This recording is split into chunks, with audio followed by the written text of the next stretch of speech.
या संपूर्ण एपिसोडबद्दलची पूर्ण माहिती मी घेतलेली आहे। या संदर्भात पुढील कारवाई काय करणार आहोत याबद्दल प्रश्न उत्तराच्या तासानंतर मी सभागृहाला अवगत करेन। चला,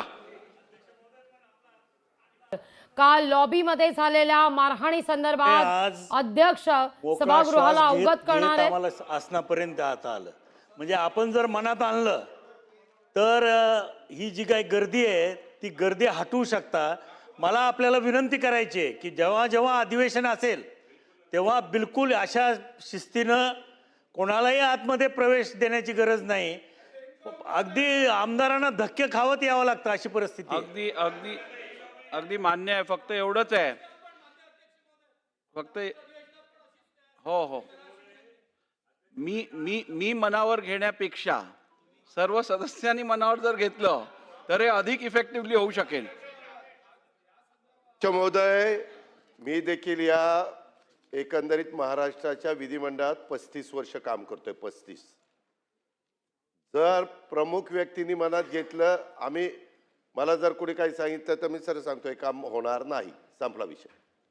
तुम्ही पण तसं त्या ठिकाणी करा ना। धन्यवाद, कुणी अडवलंय सहकार्याबद्दल धन्यवाद। आणि यापुढे आपण किमान सर्वात कमी लागेल तेवढ्याच लोकांना प्रवेश देऊ। चला पुढे जाऊ। प्रश्न क्रमांक 1।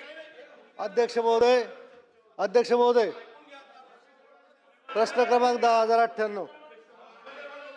अध्यक्ष महोदय, माझी एकच विनंती आहे, माननीय अजितदादा म्हटले त्याप्रमाणे आपण इतकी भिडस्त का होत आहे? आपण करेक्ट राहावा की बाबा ज्यांना ऑफिशियली मंत्र्यांनी सांगितलं या मीटिंगसाठी एवढे आलेत, मंत्र्यांचं अधिकृत पत्र आलं तेवढेच तुम्ही अलाव करा। आणि मला वाटतं एका आमदाराने आपण प्रश्नोत्तराचा तास संपल्यानंतर या विषयात मी आम्ही या संबंधित सगळ्या घोषणा करणार आहे। राज्यपाल महोदयांनी आम्हाला बोलवले, तिकडून परत आल्यावर पाहिजे तर करू। 11:30ला राज्यपाल महोदयांनी वेळ दिली आहे, आम्ही तिथनं झाल्यानंतर 12:30ला। ठीक आहे, कालच्या झालेल्या घटना संदर्भात मी दुपारी 1:30 वाजता पुढची घोषणा करीन। ठीक आहे ठीक आहे ठीक आहे। प्रश्न क्रमांक 1। अध्यक्ष महोदय, प्रश्न क्रमांक 10,098। अध्यक्ष महोदय, छापल्याप्रमाणे। अध्यक्ष महोदय, अहिल्यानगर जिल्ह्यामध्ये मैको कंपनीच्या MRC 7351 या वाहनाच्या कपाशी बियाणाच्या विक्रीमध्ये गैरप्रकार झालेला आहेत। बनावट बियाणे त्या ठिकाणी विक्री केले गेले आहेत आणि शिवाय बनावट असून देखील चढ्या भावाने त्याची विक्री त्या ठिकाणी झालेली आहे। त्याच्यामुळे अनेक शेतकऱ्यांचं त्याच्यामध्ये नुकसान झालेलं आहे।